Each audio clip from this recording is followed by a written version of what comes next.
Bon, ben moi, je me pose la question, est-ce que si j'éteins mon char, puis je rallume mon char à chaque 10 secondes, fait que là, je fais 10 secondes, je l'éteins, après ça, je le rallume, j'attends 10 secondes, est-ce que je pollue plus que si je le laisse en marche pendant 1 minute? Tu sais, ça fait pas vraiment de sens au niveau logique de la chose. Puis, bien entendu, moi, ce que je vois, c'est vraiment une forme de contrôle pour forcer les gens à délaisser le pétrole pour les voitures électriques.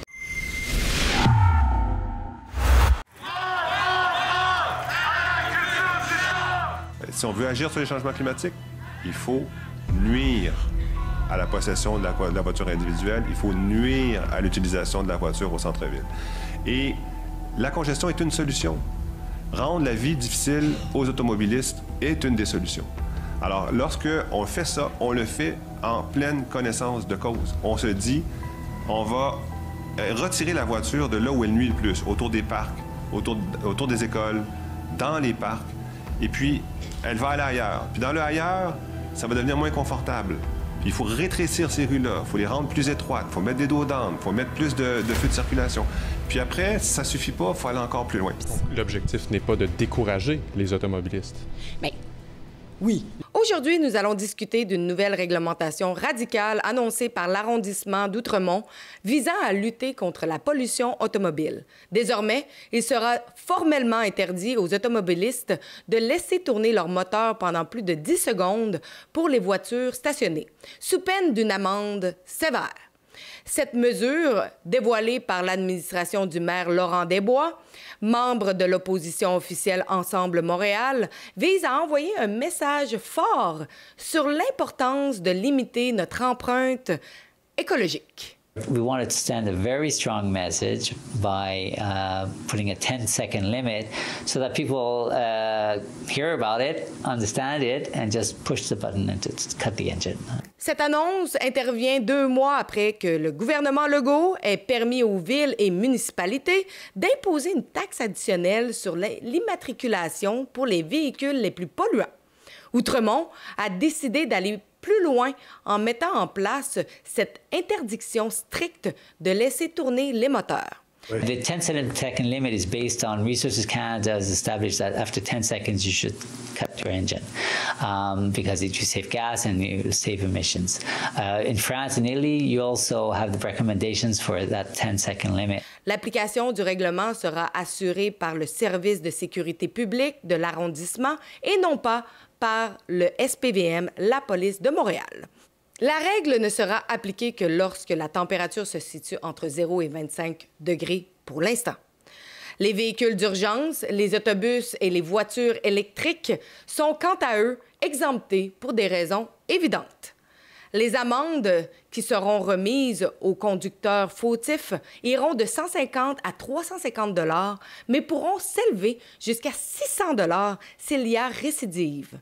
Pourtant, des questions légitimes émergent concernant les impacts potentiels sur les conducteurs, notamment ceux qui utilisent des véhicules diesel nécessitant un préchauffage en hiver.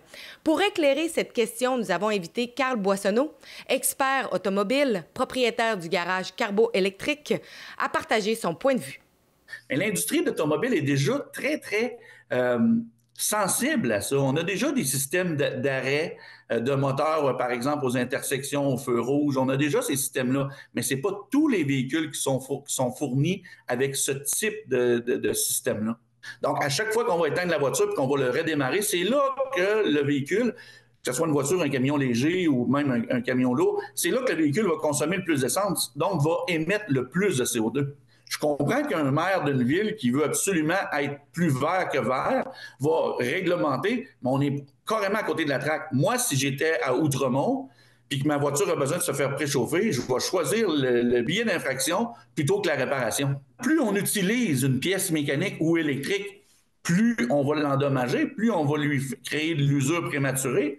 On a des études, des études qui confirment qu'au-delà de 10 secondes, une voiture ne consomme pas plus de carburant si on éteint le moteur. Mais est-ce qu'on pense à la mécanique, à la lubrification?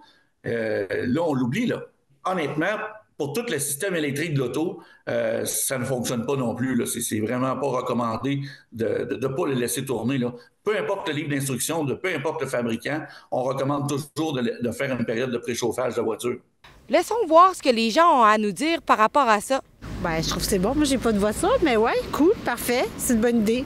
Well, I think people ought not idle their cars if they can really help it, but I also think that they're going to have a very hard time enforcing it because you're going to have to catch the person kind of in the act, and it seems like that might create a culture where the people who would prefer there's no idling would be kind of looking to get people tickets, so it might not. It seems like it would be very difficult to enforce, but I think it's a good idea. C'est une bonne idée, pourquoi pas? Je veux dire, on vit dans une société où on est encombré par des chars, il y en a partout. La majorité des gens ne respectent même pas la première loi qui stipule que c'est 3 minutes ou quelque chose du genre. It won't affect me personally, but I don't really agree with that. I think that's perfect. Yeah, I like that a lot. I don't like the idea of a running engine. I don't think that's useful anymore. Ouais, c'est de la merde. C'est tout. Va falloir qu'il cogne à ma vitre, là. Bon, ben moi, je me pose la question, est-ce que si j'éteins mon char, puis je rallume mon char à chaque 10 secondes, fait que là, je fais 10 secondes, je l'éteins. Après ça, je le rallume, j'attends 10 secondes. Est-ce que je pollue plus que si je le laisse en marche pendant 1 minute? Quand je viens, je me gare et je viens à pied. Donc, dans un sens, ça me concerne pas tellement, mais je trouve que c'est un peu trop... c'est abusé. Mais bon, voilà, après... regardez, c'est lui le maire, c'est lui qui... il a l'air plus intelligent que nous. C'est très exagéré d'après moi. Pour les, par exemple, le monde qui travaille Uber Eats, DoorDash, ça se rapporte plus à eux, ça. Même si on est dans le véhicule, plus que 10 secondes, c'est correct. Ok, ben déjà, c'est un peu stupide comme moi, je trouve, parce que comment... je pense pas que la police est à chaque coin de rue, là, à chaque 10 secondes, pour remarquer ce que le monde fait, genre. Puis compter 10 secondes pour être dans l'auto, en tout cas, c'est de l'exagération, c'est de la perte de temps, perte de ressources. C'est un peu stupide comme loi. Mais anyways, personne garde son auto allumé. Personne garde son auto allumé s'il sort de l'auto.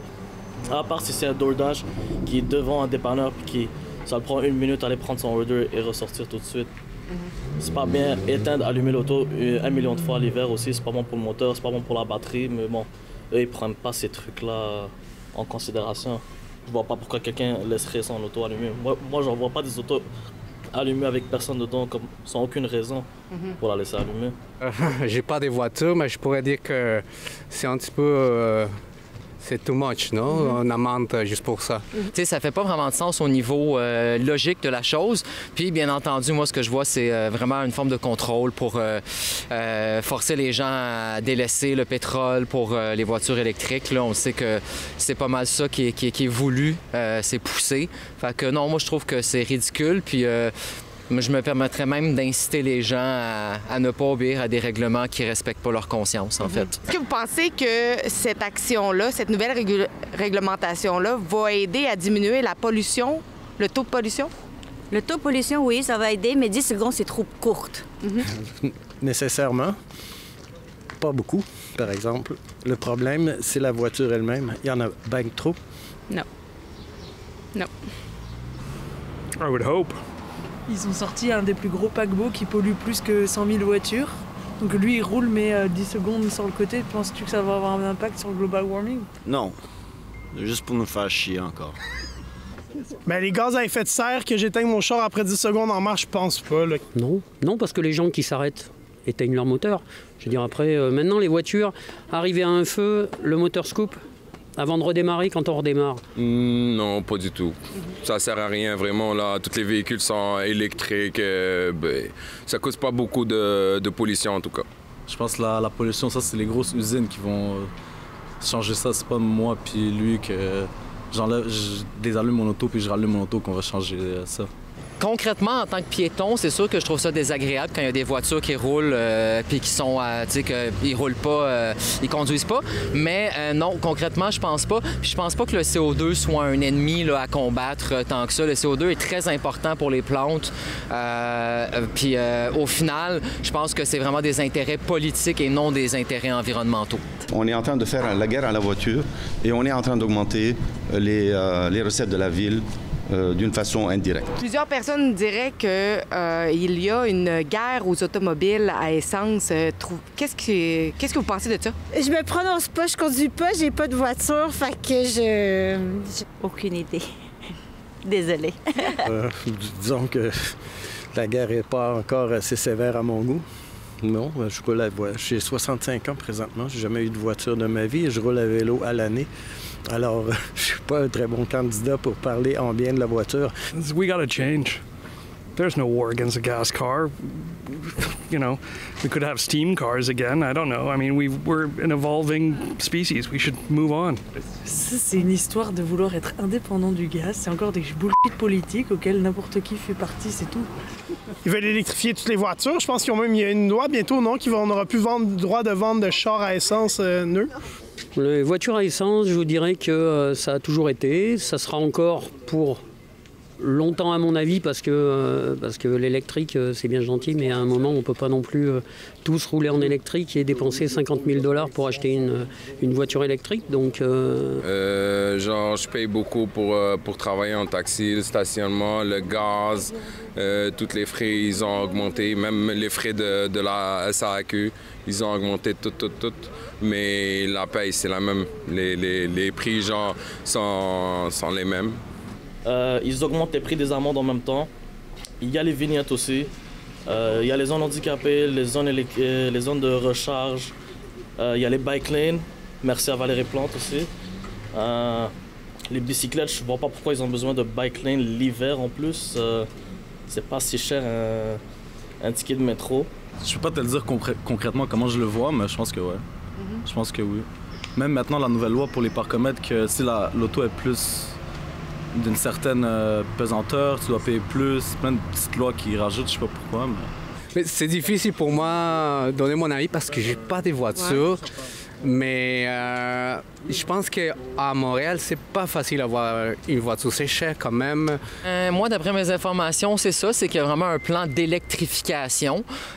Puis je trouve ça problématique parce que derrière le pétrole se cache quand même encore une forme de liberté qui nous reste. De dire que, bon, on remplit notre véhicule de pétrole, puis après ça, on peut faire un peu ce qu'on veut. Puis je pense qu'il faut militer pour garder cette liberté-là, même si moi, je suis pas un conducteur, j'ai pas de voiture, j'en veux pas. Mais je pense que c'est important que les gens continuent d'avoir le choix là, du véhicule qu'ils désirent avoir.